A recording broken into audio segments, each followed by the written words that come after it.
बता रहे थे क्या कैंसिल होने का? कैंसिल होने का कह रहे थे क्या? देहरादून का।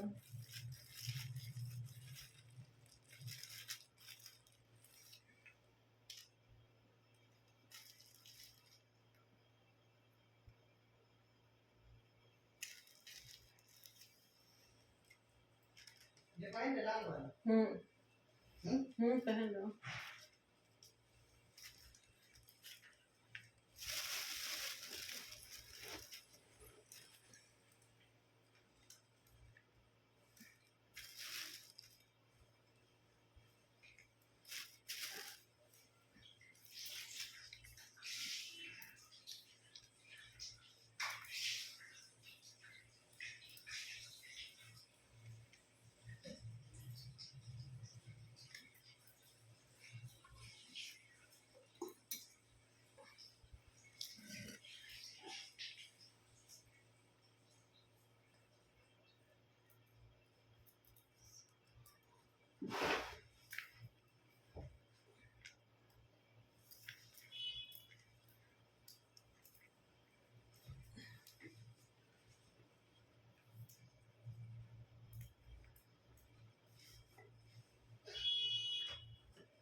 फिर बताते हैं कॉटन का है और देते हैं वो वाला।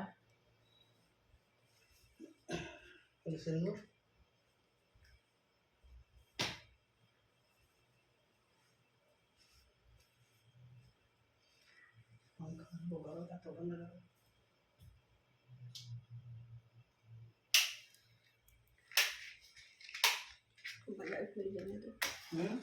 लाइट पूरी जलने दो।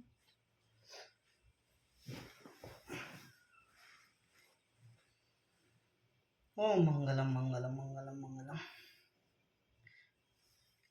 कितना मतलब क्या टाइम हो गया? टाइम हो गया 7:30। और जल्दी का टाइम इस बार था। तुम फटाफट पूजा करो अपना। बत्ती चल रहा है।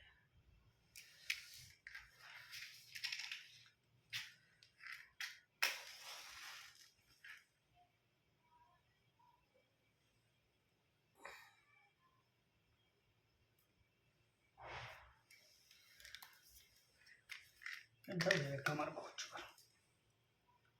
जिका एक किसी किधर करे एक के उधर करे। इधर किधर है कुछ समझ में ना आएगा। हाँ ऐसे रखो दोनों तरफ की उधर उधर रखो। इधर का है दक्षिण का है कर रहे। इधर इधर तो होगा। इधर तो मंदिर रहती है। इधर रखो इधर रखो। हाँ या तो कतई इधर कर लो। हाँ तो वही तो कर रहे हैं। इधर ही कर लेंगे वो उधर जाएगा ही नहीं। हाँ तो फिर जो इधर ही कर लो। वही तो बन रहे हैं। लोग कथा सुनाना। कथा हम कहाँ सुनाई पाई हैं यार। हम नहीं पढ़ पाए। हम नहीं पढ़ पाते। तुम पढ़ो पढ़।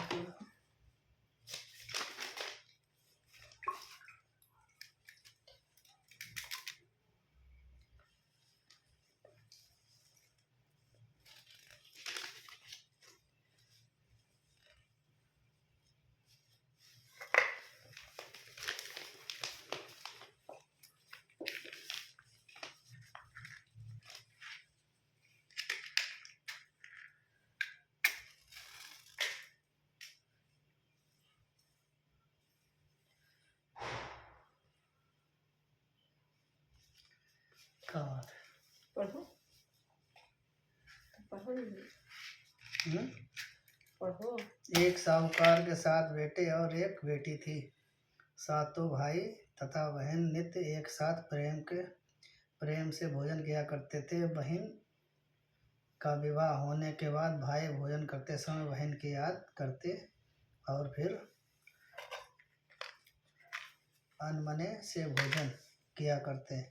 जब कार्तिक से पहले बेटी विदा होकर घर आई तो घर में खुशी छा गई। जब बहन भाई फिर मिल बैठकर भोजन करने लगे। अरे खुल जाओ भाई, भोजन करने लगे कहाँ गए। कार्तिक कृष्ण पक्ष में करवा चौथ का व्रत किया जाता है। घर में लड़कों की बहुएं और माँ बहन सभी ने व्रत रखा था। शाम को सातों भाई भोजन करने बैठे तो उन्होंने बहन को भोजन करने के लिए कहा। बहन बोली, आज वह तो चंद्रमा निकलने पर ही अर्घ देकर भोजन करेगी। भाई चुप होकर भोजन करने को तैयार हो गए, पर सबसे छोटा भाई बहन से बहुत प्यार करता था। उसने सोचा कि बहन चंद्र के निकलने तक कैसे भूखा रह सकेगी। उसने भाइयों से सलाह करके वृक्ष के सहारे सीढ़ी लगाई और चलनी के पीछे दीपक रखकर उसके प्रकाश को चंद्रमा बता दिया और भोली बहन को अर्घ देने को कहा। भाइयों ने इस तरह बहन से अर्घ दिलाकर भोजन करने को कहा। बहन ने अपनी भाभीियों से भी भोजन करने को कहा, किंतु उन्होंने भाइयों के द्वारा छल किया जाना बताकर ननद को भी भोजन करने को मना किया। फिर भी भोली बहन ने भाइयों के बहकावे में आकर भोजन कर लिया। बहन जब भोजन करने बैठी तो पहले ग्रास में बाल निकला, दूसरा और मुंह तक पहुंचने पर कुत्ते ने कान फटफटाए। इस तरह दो अपशकुनों के बाद भी बहन ने भाइयों के साथ कुछ भोजन कर लिया, लेकिन तभी उसके ससुराल से उसके पति की तबीयत खराब होने की खबर आई। वह छोटे भाई को लेकर जब तक ससुराल पहुंची जब तक पति की मृत्यु हो चुकी थी। वह उसकी मौत पर भारी कोहराम मचा हुआ था। माँ ने अपनी लड़की को ससुराल भेजते समय समझाया था कि जब वह पति के गांव पहुंचे तो घर जाते समय रास्ते में जो भी बड़े व्यक्ति और स्त्रियां मिले उनके पांव छूती जाना और आशीर्वाद प्राप्त करना। उसे ऐसा ही किया। जब वह पति के घर पहुंची तो वहां का हाल देखकर वह हतप्रभ हो गई। मुख से एक बार चीख निकली और फिर वह गुमसुम सी एक ओर बैठ गई। उसकी सास ने उसे धरती पर पड़े पति के पास ला बिठाया। कुछ देर पीछे वह जोर जोर से डकारने लगी और बोली, हाय, भूल से व्रत को भंग कर दिया है। गणेश जी महाराज, आप मुझे क्षमा कर दो। मेरा अपराध आप ही क्षमा करेंगे। इस तरह वह कहती और जोर जोर से रोती जाती। तभी शंकर पार्वती उधर से निकले। पार्वती जी ने हाल जानकर कहा, हे स्वामी, यह तो बहुत कम उम्र में ही विधवा हो रही है। यह अपना शेष जीवन कैसे काटेगी? प्रभु आप कुछ कीजिए। शंकर भगवान बोले, प्रिय, आपका कहना सही है, किंतु यह अपराध तो गणेश जी के प्रति हुआ है, वही उसे संभालेंगे। उन्होंने गणेश जी से उन्हें सुहागिन बने रहने के लिए कुछ करने को कहा। तब गणेश जी ने व्रत खंडन करने की उसकी भूल को क्षमा कर दिया और कहा कि वह अब अगली करवा चौथ का व्रत करने में भूल ना करे। तब उसका पति राम राम कहकर उठ बैठा और बोला, मैं तो आज बहुत सोया हूँ। घर में आनंद छा गया। बहू ने वर्ष के सभी चौथ माता के व्रत किए।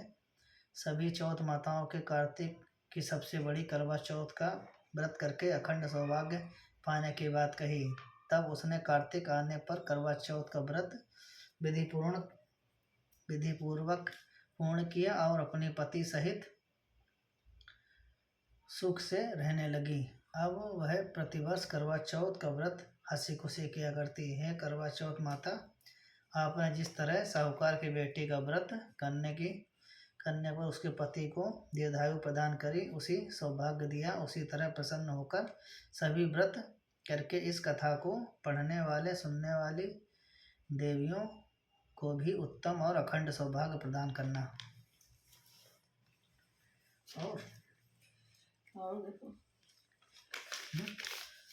थोड़ा देर लो तो चढ़ा दो।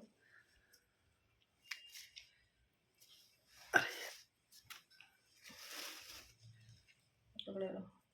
अरे लाओ, क्या बैठा है यार बिस्तर